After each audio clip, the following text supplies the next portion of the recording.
Welcome once again to the Rashi Nash. I'm Pastor Matt. And I'm Kara. This week we are once again in this wonderful book called the JPS Rashi Discussion Torah Commentary. And we want to thank you for your comments on the video last week. And a couple of you said that you had this commentary. And then there were others that said you were interested in purchasing it. I think it's wonderful. It's going to be a fun journey for us to go through the Torah portions using this book. As I mentioned last week, it is written by a husband and wife team, and so I thought it would be interesting for the Rashi Nash for us to go through this. So this week, as last week, we were in the Torah portion, Lech Lecha. Abraham is supposed to be going, back then still known as Avram or Abram, going for yourself. Now, this is the Torah portion where Abraham has to give himself the surgery of circumcision. And so we have a mitzvah that is talked about in this Torah portion that is known as Bikur Holim, or the visiting of the sick. So I just want to read to us what it says here in this discussion commentary. And then we have some questions. And then I think there's something in our lives, particularly in your life, that we can talk about. In our lives, but in your particular family's life, your nuclear family's life, that we can have an application here for. So it says here on page 12 of this wonderful book, the mitzvah to visit the sick, known as Bikur Holim, has been embraced by both Jews and non-Jews.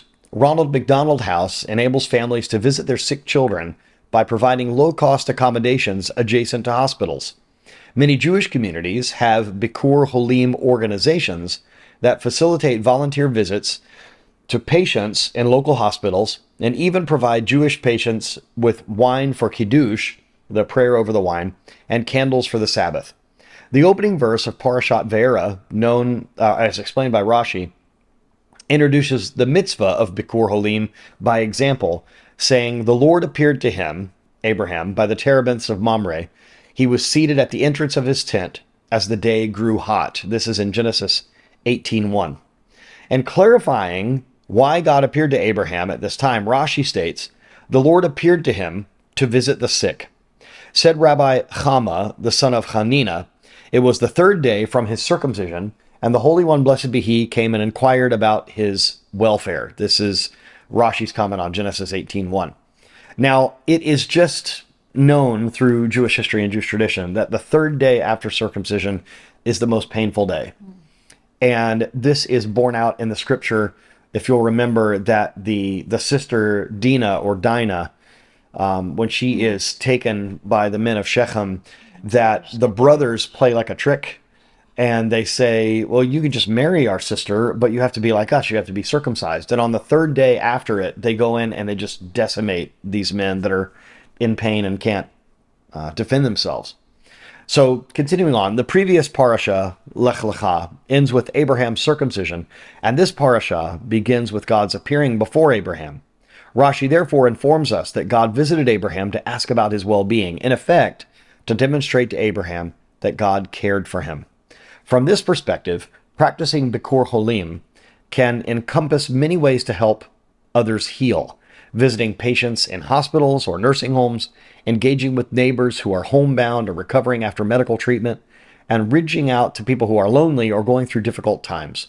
Doctors or not, all of us can play a role in someone else's healing. This section of this book is called Healing Without a Medical License, and I think that's interesting.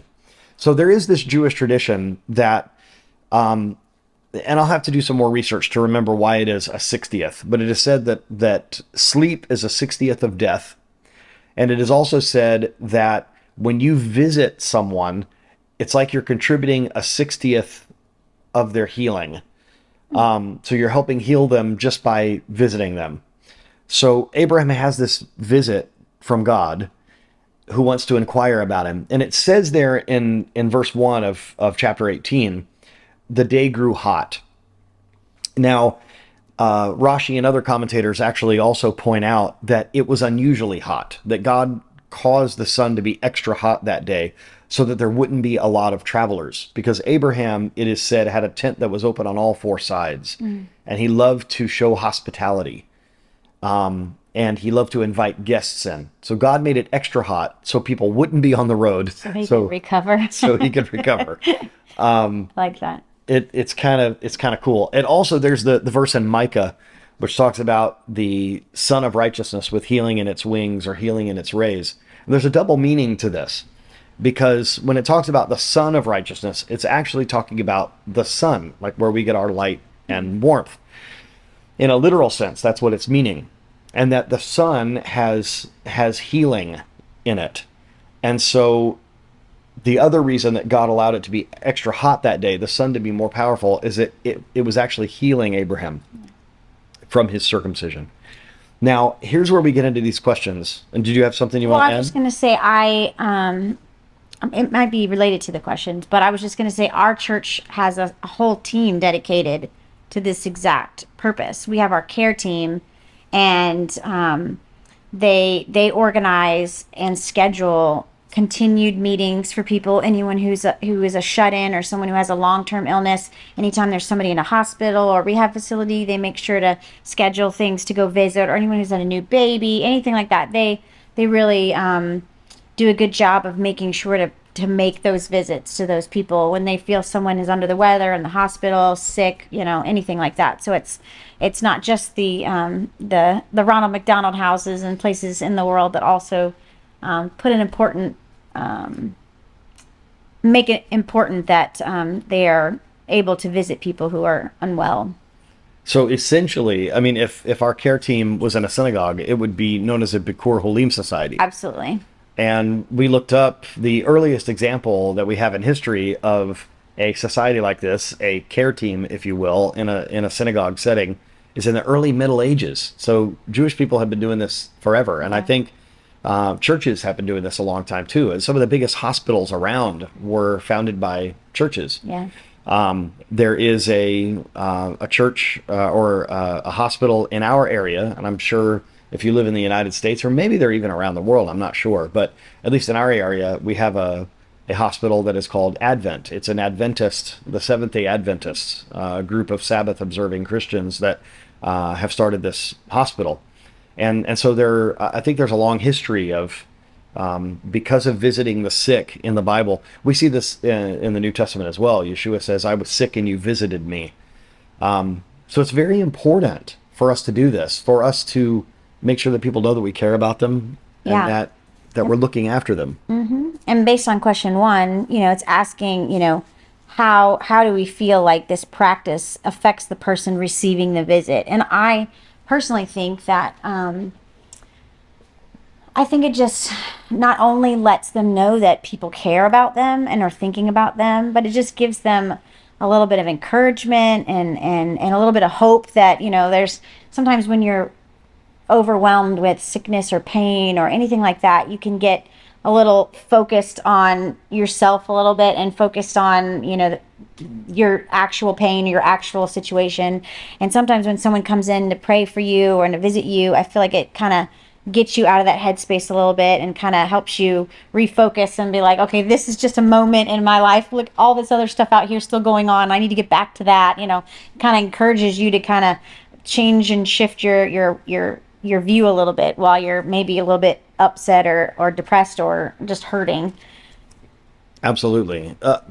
Let's just veer a little bit off the beaten path on this question and look at this from the flip side, in that in today's society, when we have technology where we can call one another, we can text one another, 2 points that I want to make. Number one, texting or calling still does not have the same impact as visiting someone in person. Mm-hmm. There's something about going to see them and being in their physical presence. Yeah. However, there's a reason that I'm bringing this up, and it is because, do you remember being in the hospital after giving birth? We have 3 children, and there were a couple of times that I can remember where people were trying to be loving by coming and visiting, but you had just had a baby, you're very tired, you're not feeling at your best. Quite up for a visit yet. And that's the thing. Yeah. I think nowadays, and I just did this the other day, there's a woman that's a part of our church family who is in the hospital, and you can pray for her. Actually, she is in the process of having multiple blood transfusions. She has a blood disorder that they've discovered, and she's having to have a lot of blood transfusions. So this is why it's good that we donate blood. People need blood. Remember Alyssa in your prayers. But the reason that I mention this is just the other day, I made sure that I called and I texted and said, "Hey, is she up for a visit?" She want a visit. Yeah, because it's important that in our trying to do something loving and do something good, that we're not either putting pressure on people or that we're not overwhelming them. Making them uncomfortable. Exactly, because the other thing is we don't know how many visits they've had that day, and it may be a little overwhelming, and they may need to rest. So I think it's a good idea to call ahead or text and say, "Is it all right to come by for a visit?" But not in our modern technological world to get away from visiting someone in person.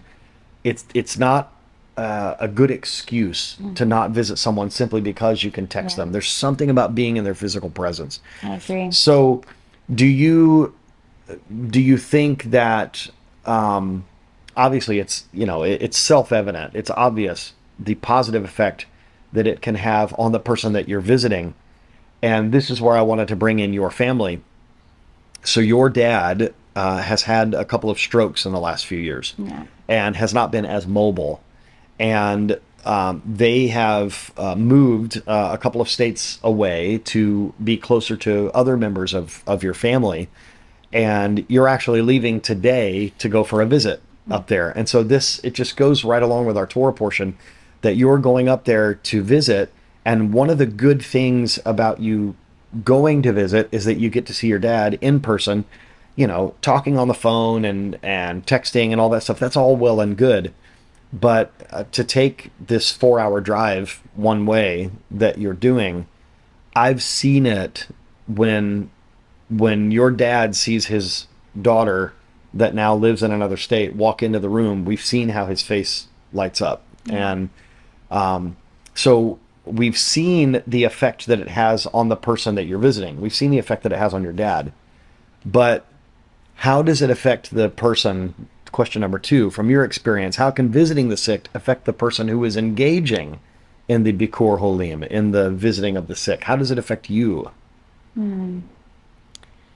I think almost in the same manner, where it makes you just realize, take the focus off yourself, that there are other people who have needs, and those needs sometimes are just as simple as just a visit or a check-in or anything like that. Bring them a cup of soup, things like that. Sometimes we can get so focused on ourselves that we forget that we are all need to work together to get through life. You know what I mean? And so I think it also gives you that sense of, it is a mitzvah. So, you have all the good feelings of knowing you're doing something you're supposed to do and that you should be doing. So those, encourage you as well. And then just strengthening that relationship with that person. I feel like just, even if it's only a 10-minute visit, you just have a different relationship with someone after you've spent like a more intimate moment like that with someone. And then they realize that you really care about them, and it shifts things a little bit. And so then the next time they're sick, you have that commonality, and you've already, whatever. And so it's easier the next time to just like, oh, I'm totally going to go visit them and I care about them. And it just changes the dynamic a little bit between people sometimes. I agree. And I think something that we probably need to mention is we can't look at visiting someone who is sick as just something to check off a list. Well, that's something that we need to do. Let's do that. The reason that we do it is because we have a relationship with this person. And years ago, maybe we won't tell them exactly how many years ago, but years ago, we said vows to each other when we got married 27 years ago. And we said in sickness and in health. We don't really do that with other relationships, other friendships, other familial connections that we have. It's not like we say, let's recite vows to one another and how we're going to be good friends. We don't have a ceremony like that. At least we don't have in the United States. Maybe you do where you live, But it's but kind of almost assumed that if we're friends, it's going to be in sickness and in health, right? it's almost assumed, but sometimes it's not Yeah, there. yeah. How often is it awkward for us if we have a friend that's hurting, that just in our humanness we don't want to be around the hurt, or we don't know what to say, or So anything like awkward, yeah. that. Sometimes it's just good to be there. It's something that I learned long ago from my dad is when you're visiting a sick person, sometimes you just being there for a few minutes and just praying with them. Mhm. That it's something that goes a long way in that friendship. And we need to, if we're willing to be there and celebrate when our friends or loved ones are doing well, we need to be there also when they're sick. If Yeah, God can inquire about the health of Abraham, certainly we can do that. absolutely. So, question number three, I think I already know what you're going to say. Yeah, kind of Do already you said it. agree that all of us can play a role in someone else's healing? I think that's it. And maybe you and your congregation, maybe you need to start a Bikur Holim society. Or maybe it can be like at our church, where we simply call that a care team, where a group of people mobilizes. They're on call and they mobilize. Someone needs our help. Let's spring into action and do. Everyone can do their part. Some of us work a lot, and you might even have multiple jobs. You might not have a lot of time to give, but everyone can have a role to play in one of these teams, in one of these societies for Bikul Holim, which is part of the larger concept that we learn in our yeshiva of Gimilut Chasadim, of loving kindness, of doing things for others, even if we don't think they deserve it. It's good for us to visit someone who is sick, even if we don't like them very much. It's good for us to do it. They need people to visit them. And sometimes even just for mental health too. Like we have our care team even makes visits to an assisted living facility, and they don't really have a connection with those people. You know, they don't go to our church and they're not related to them or anything. But just having somebody to come and speak to them that's not a medical professional and Yes. just listen to them and talk to them and just engage in them just helps their mental health too. And then of course it makes the people that are doing it, you know, again, they start this relationship and they're doing the mitzvah as well. And it's just good for both parties. I think it's wonderful. And if the Jewish tradition is true, that if you visit a sick person, you're taking upon yourself 1/60th of their infirmity, then maybe we should just get a team of 60 to go visit everyone. Maybe that would maybe that would be fun. But if we really look at it that way, that you're bearing part of someone's burden, that is so scriptural of us bearing one another's burdens and being there for one another. It's just a good practice to get in. So if you have felt a bit awkward or out of place visiting people who are sick, this is a part of being an adult in a faith community. That not everything that we do is something that we enjoy. I will tell you that being the son of a pastor, I went along to probably hundreds or thousands of hospital visits as a child with my dad, and it put within me this kind of awkward feeling about hospitals. I don't have a good feeling when I go into a hospital, probably because I have visited so many very sick people or injured people in the hospital as a child. It kind of affected me maybe in a negative way. So whenever I go visit someone in the hospital, it's not something that I jump at doing. It's difficult for me to But go it's in there and do important. it, but it's very important. And it's part of our job, not just as pastors, it's part of our job just as fellow believers to minister to people in their time of need. Again, if God can do it, then it's something that we need to do. We need to follow his example. Yeah. So that is how we could heal without a medical license. I don't recommend that you try to operate at a hospital without a medical license, but I do feel like we can be a part of someone's healing and restoration, as you're going to be in just a few hours. Say hi to your dad for me and the rest of your family. But it's good for us, especially those of us that have parents that are getting older, that we are helping to take care of them, that we are visiting them when they're sick, that we're helping them recover. There is something spiritual and emotional and psychological that can happen with the restoration of someone just by us being there, just by our physical presence being there. So think about that this week. Parashat Vayeira, here as we're talking about Abraham being visited by God himself after his circumcision. And we pray for you that as the sun in the sky had healing for Abraham, that the Son of Righteousness, our Messiah, would have healing in his rays, in his wings for you this week. Shabbat Shalom.